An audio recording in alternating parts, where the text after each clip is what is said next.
Welcome to Lore Myst. Here we delve into the shadows of the past, where history whispers secrets and the forgotten refuse to stay buried. We chase the unexplainable, the narratives that defy logic, the truths that have been silenced for far too long. Tonight, prepare yourselves. I'm taking you on a journey through 5 real historical events, so utterly bizarre, so profoundly unbelievable, that for centuries they were dismissed as mere folklore. But the evidence, the chilling facts, tell a different story. These weren't myths. They were terrifying realities waiting to be rediscovered. You know, history is often presented as a clean, unbroken timeline. We learn about wars, kings, grand discoveries, and pivotal inventions. It all seems so simple, so predictable, so perfectly organized. But that tidy narrative is merely a convenient illusion. It's the version of the past that fits neatly into textbooks and public memory. The truth, however, is far more intricate and unsettling. The reality of history is profoundly messy. It's a chaotic tapestry woven with strange events, forgotten documents, and whispers from the shadows. There are countless eyewitness accounts that simply refuse to fit into the accepted narrative. These are the moments that challenge our understanding, the anomalies that historians often overlook or dismiss. They are the secrets buried beneath layers of conventional wisdom, waiting to be unearthed. At Lore Myst, our sacred task is to delve into these hidden depths. We open those forgotten drawers, dust off what's inside, and meticulously piece together the fragments. Our purpose is to bring the obscured truth back to the surface, no matter how uncomfortable it may be. We believe that understanding the past requires confronting its full, unfiltered complexity. It means acknowledging the stories that defy easy explanation, the events that linger just beyond the veil of common knowledge. So, let us begin our journey into the unknown. We start with a story that defies earthly bounds, a profound enigma from the sky. It's a tale witnessed not by a lone wanderer, but by an entire city, etched into their collective memory. Prepare to question what you thought you knew. The past holds more secrets than you can possibly imagine, and we are here to uncover them, one forgotten chapter at a time.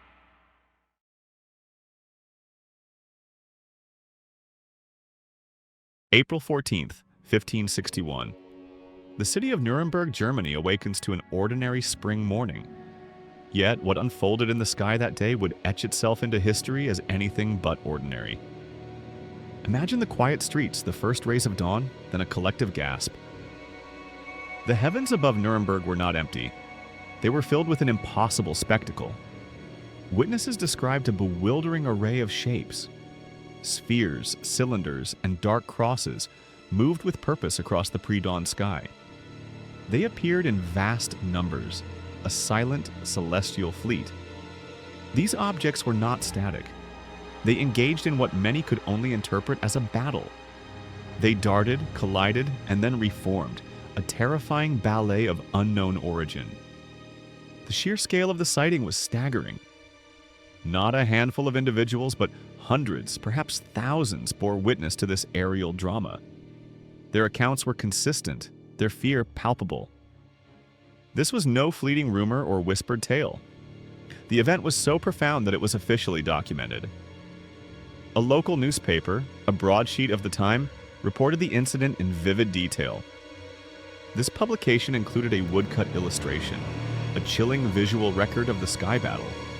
It depicted the various shapes, the spheres, the crosses, and the cylinders, exactly as described by the populace. This contemporary account serves as a powerful testament. It confirms that the event was not a mass hallucination, but a shared, terrifying reality for the people of Nuremberg. For centuries, historians and skeptics have attempted to rationalize the Nuremberg phenomenon. Common explanations include sundogs, optical illusions, or unusual weather reflections. These theories suggest that atmospheric conditions distorted sunlight, creating strange visual effects. They propose that the witnesses simply misinterpreted natural phenomena. However, these explanations consistently fail to account for a crucial detail. The witnesses did not describe static light effects. They described movement, intentional movement. The accounts speak of objects interacting, engaging in combat, and then falling to Earth. This was not a trick of light, but a dynamic, unfolding event. They observed patterns, formations, and deliberate maneuvers. These were not random atmospheric distortions, but seemingly controlled actions by distinct entities. Some objects reportedly crashed to the ground outside the city, burning fiercely before vanishing. This detail further defies simple meteorological explanations. The impact on Nuremberg was profound. The event instilled a deep sense of dread and wonder that resonated for generations. It was interpreted by some as a divine omen, by others as a terrifying warning. The memory of the Sky Battle became part of the city's folklore, a dark chapter in its history. It left an indelible mark on the collective consciousness. What truly transpired above Nuremberg remains an enduring mystery. It challenges our understanding of history and the limits of our known world. The Nuremberg Sky Battle stands as a stark reminder that history holds secrets beyond our easy comprehension. It forces us to question what we think we know about the past. Was it an astronomical event misinterpreted, a collective delusion, or something far more extraordinary, something that defies all conventional explanation? The detailed accounts and the surviving illustration demand our continued attention. They invite us to look beyond the obvious and ponder the true nature of this ancient enigma.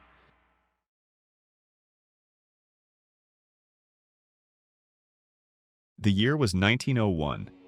A new century had dawned, brimming with the promise of progress and the certainty of a rational world. Yet, within the ancient, manicured gardens of Versailles, something profoundly irrational was about to unfold. Two women, both respected academics from Oxford, embarked on what should have been a tranquil afternoon. Eleanor Jourdain and Charlotte Ann Moberly sought only the quiet beauty of history, a respite from their scholarly pursuits.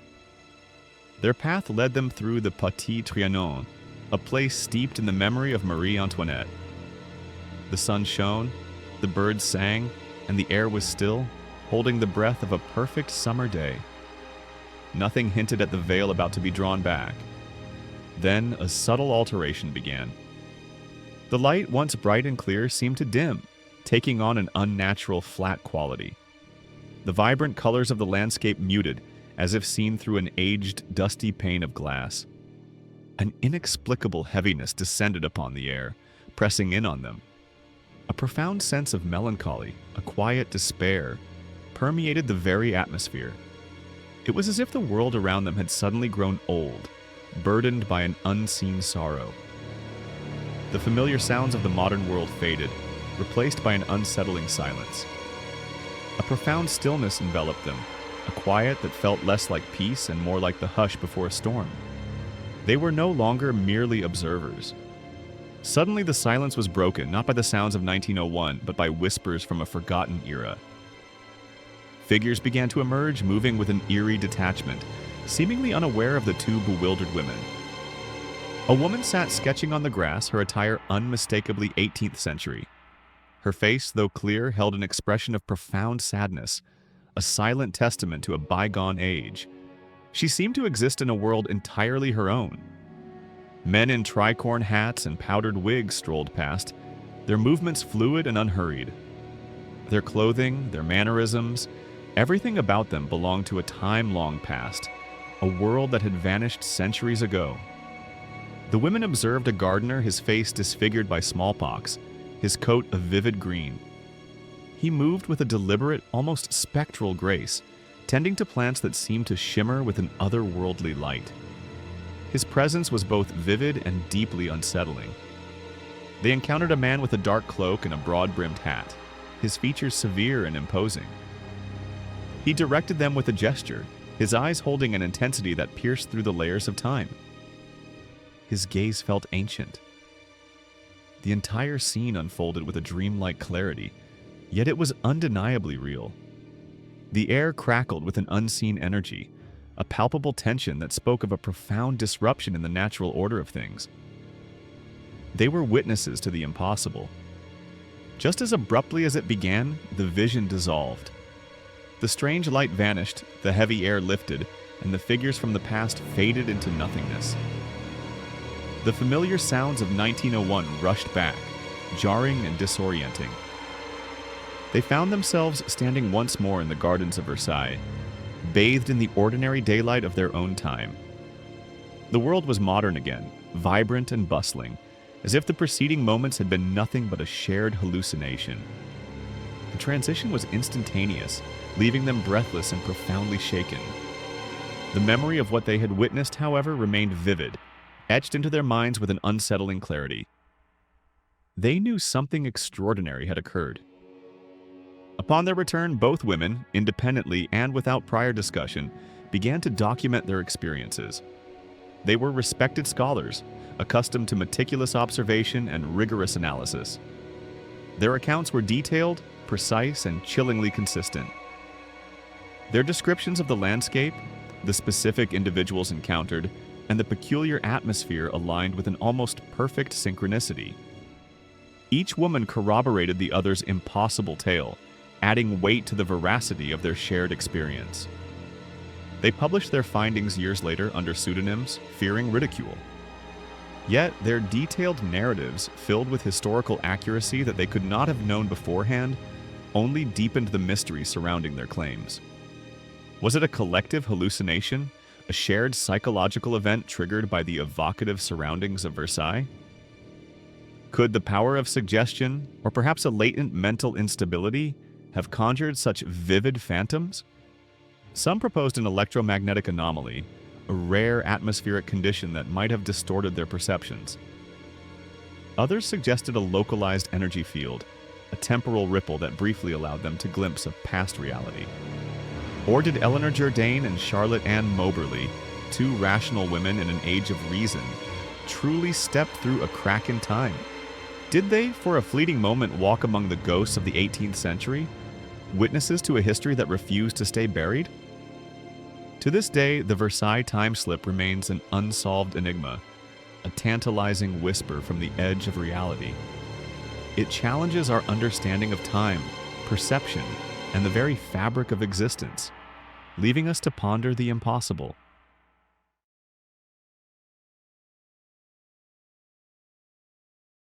Imagine a time when knowledge was power, fiercely guarded and often hidden.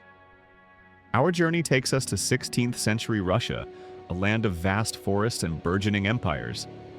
Here, a legend began to take shape, whispered in hushed tones among scholars and courtiers. This was no ordinary tale of forgotten treasure. It spoke of a library unlike any other, holding secrets that could reshape the world. They called it the Liberia, a name that echoed with ancient promise and profound mystery. The rumors painted a vivid picture of its contents. Ancient Greek texts, thought lost to time, were said to reside within its walls. Egyptian manuscripts detailing forgotten rituals and histories lay alongside them. Even more intriguing were the metal plates carved with symbols no living soul could decipher. This was a collection of unparalleled historical and philosophical significance. For generations, it remained a beautiful, tantalizing fantasy. Then, the legend shifted from myth to a chilling reality. Records emerged, revealing a startling truth.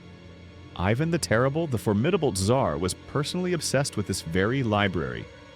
This was no longer mere folklore. The Tsar himself, a man of immense power and intellect, ordered extensive expeditions to find it. His relentless pursuit transformed the Liberia from a fanciful story into a tangible, sought-after prize. Ivan believed in its existence, and his belief ignited a desperate search. Historical documents confirm the Tsar's unwavering resolve.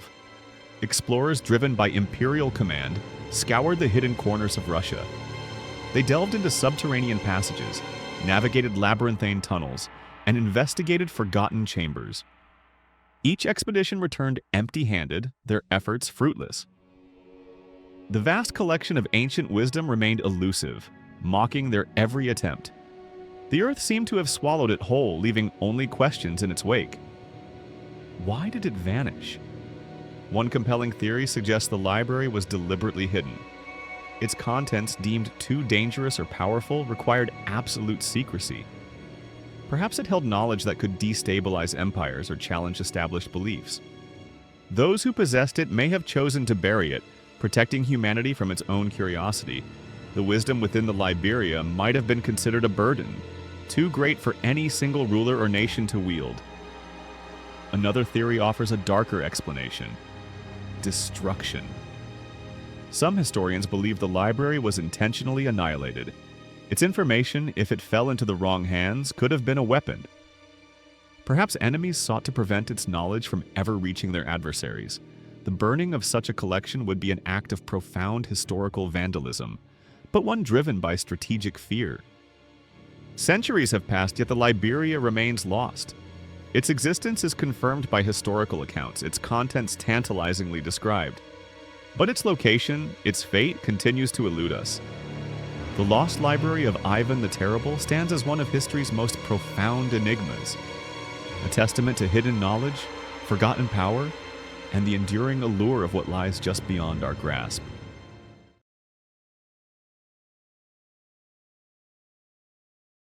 On a cold January morning in 1943, Nikola Tesla, the visionary inventor, passed away in his New York City hotel room. His death marked the end of an extraordinary life, but it was also the beginning of an enduring mystery. Within hours, government agents descended upon his apartment. They weren't there to mourn. Their mission was clear: secure every last item belonging to the eccentric genius. Boxes were filled with his personal effects, his research, his very legacy. What exactly did they take? Thousands of pages of notes, intricate diagrams, complex formulas, and even personal letters. This vast collection was deemed a matter of national security. Years later, portions of these seized papers were eventually released to the public. Historians and enthusiasts eagerly sifted through them, hoping to unlock more of Tesla's secrets. Yet, a disturbing pattern emerged. Not everything was there. Certain pages, the most controversial and potentially revolutionary ones, were conspicuously absent. They had vanished without a trace. What secrets did these missing documents hold? Rumors and fragmented accounts suggest they delved into concepts far beyond the understanding of their time. Imagine the implications. These pages reportedly discuss the practical realization of global wireless power transmission. A world where energy flowed freely, without wires or limitations. A true revolution. They also hinted at strange, unconventional forms of energy, perhaps tapping into the very fabric of the cosmos. And most astonishingly, there were whispers of early anti-gravity concepts. But here lies a lesser-known, even more perplexing piece of the puzzle. It concerns Tesla's earlier life, long before his final days in New York. During his travels through the Balkans and Ottoman territories, Tesla penned a curious letter. In this correspondence, he described sensing a unique energy emanating from those ancient lands. A palpable force unlike anything he had encountered elsewhere. He offered no further explanation. What was this energy? Was it geological, spiritual, or something entirely different? Tesla, a man of science, rarely spoke in such abstract terms without a basis. He never elaborated on this peculiar observation in any publicly available document. The details, the context, the very nature of this unique energy remain shrouded in mystery. It is a tantalizing loose end in his incredible story. Could this unique energy be connected to the strange forms of energy mentioned in the missing papers? Was Tesla on the verge of a discovery that transcended conventional physics? The questions linger. The pages that might have contained that crucial explanation, the key to understanding his Balkan revelation, are among those still missing. They were never released, they simply disappeared. Is this merely a coincidence? A random oversight in the vast collection of a prolific inventor? Or was their removal a deliberate act? Were these documents deemed too dangerous, too disruptive, or too far ahead of their time to be revealed?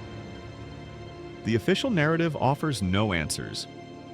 The enigma of Tesla's missing papers, particularly those concerning his unique energy in the Balkans, continues to haunt us. It leaves us to wonder what profound truths remain hidden, locked away in the shadows of history.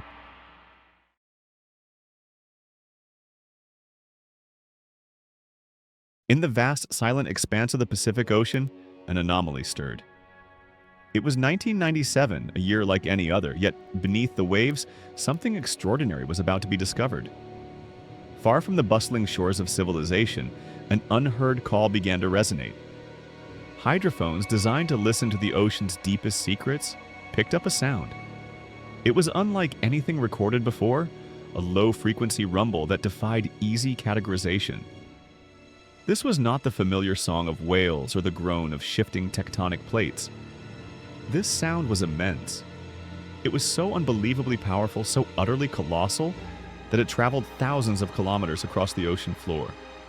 From its distant origin, it reached sensors over 5,000 kilometers away, a testament to its sheer force.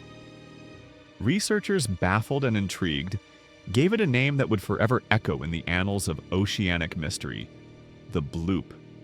A simple, almost whimsical name for something so profoundly unsettling.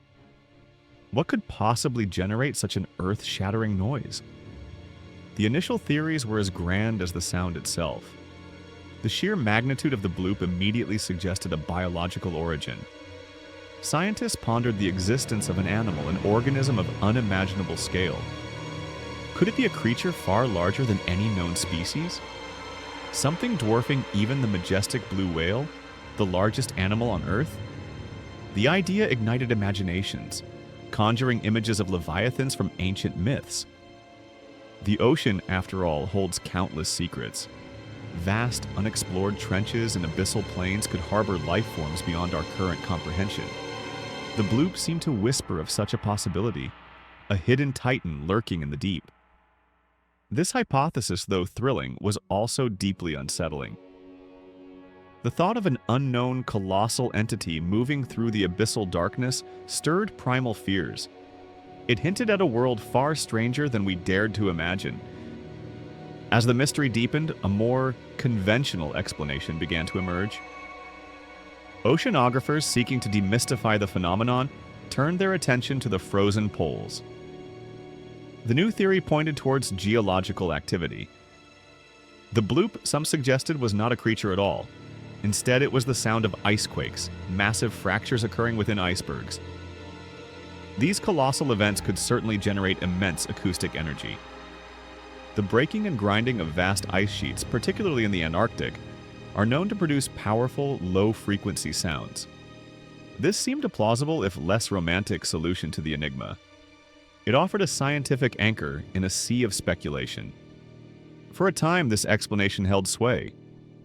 The idea of a monstrous sea creature receded, replaced by the more mundane, yet still powerful forces of nature. The ocean, it seemed, was merely groaning under its own weight. But the story of the bloop was not so easily concluded. As experts delved deeper into the acoustic data, subtle discrepancies began to surface. The icequake theory, while compelling, didn't quite fit perfectly.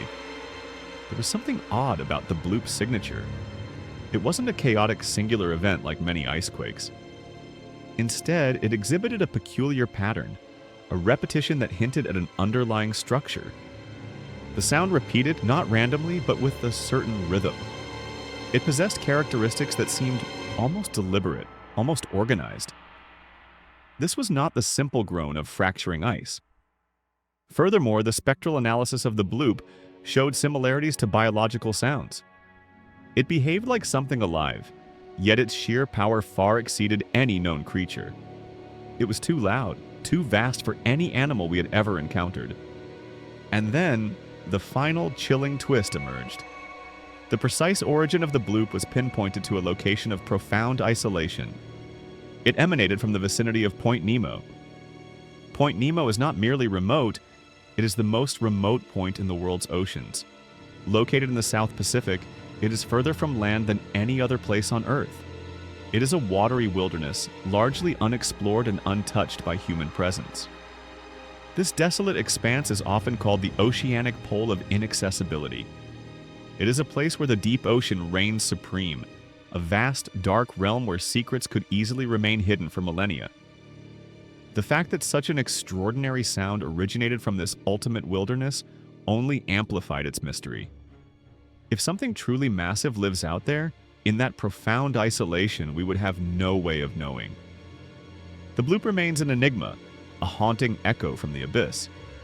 Was it truly an icequake, a natural phenomenon with an unusual signature? Or did it hint at something far more profound, something still lurking in the unexplored depths? The ocean covers over 70% of our planet, yet we have explored less than 5% of its floor. Vast trenches plunge miles deep, holding secrets we can only begin to imagine. Perhaps the bloop was a fleeting glimpse into a hidden world, a momentary breach in the veil between the known and the unknown. A reminder that our understanding of Earth's own ecosystems is far from complete. The sound has never been heard again, adding another layer to its mystique. It vanished as mysteriously as it appeared, leaving behind only questions and the chilling possibility that something truly immense, truly alien once called to us from the deep. For centuries, we have meticulously charted the past, believing each event, each discovery, added another stone to the edifice of human understanding. Yet, beneath the polished surface of accepted narratives, a different truth whispers. These whispers speak of voids, of chronicles abruptly ending, and of entire epochs swallowed by the sands of time. They remind us that history, as we know it, is far from complete. There are vast, unsettling gaps in our collective memory, like missing pages torn from an ancient manuscript, moments when the world simply refused to behave according to the established order. Events that defy logic, leaving behind only fragments and unanswered questions. These are the shadows where the true mysteries reside, waiting to be rediscovered. At Lore Myst, we do not pretend to possess all the answers to these profound enigmas. We are not keepers of forgotten lore, nor prophets of hidden truths. Instead, we embrace the unknown, driven by an insatiable curiosity to peel back the layers of time. Our purpose is to ask the right questions, the ones that echo in the silence of forgotten ruins. We meticulously follow the faintest clues, tracing the faint outlines of events that refuse to be erased. We delve into the archives of the strange and the unexplained. Our journey is to shine a light into those shadowed corners, illuminating the stories that stubbornly refuse to disappear. We seek to understand the inexplicable, not to dismiss it. If you yearn to explore more hidden history, to confront strange events, and to uncover mysteries that the world almost forgot, then your journey begins here. Make sure to subscribe to Lore Myst. Join our growing community of seekers who dare to question the established narrative and look beyond the obvious. In our next episode, we are diving into the profound enigma of lost civilizations. These are cultures whose very existence science still struggles to fully explain. Until then, keep your eyes open. Listen closely to the whispers of the past. History, as we are about to discover, is far stranger than it seems.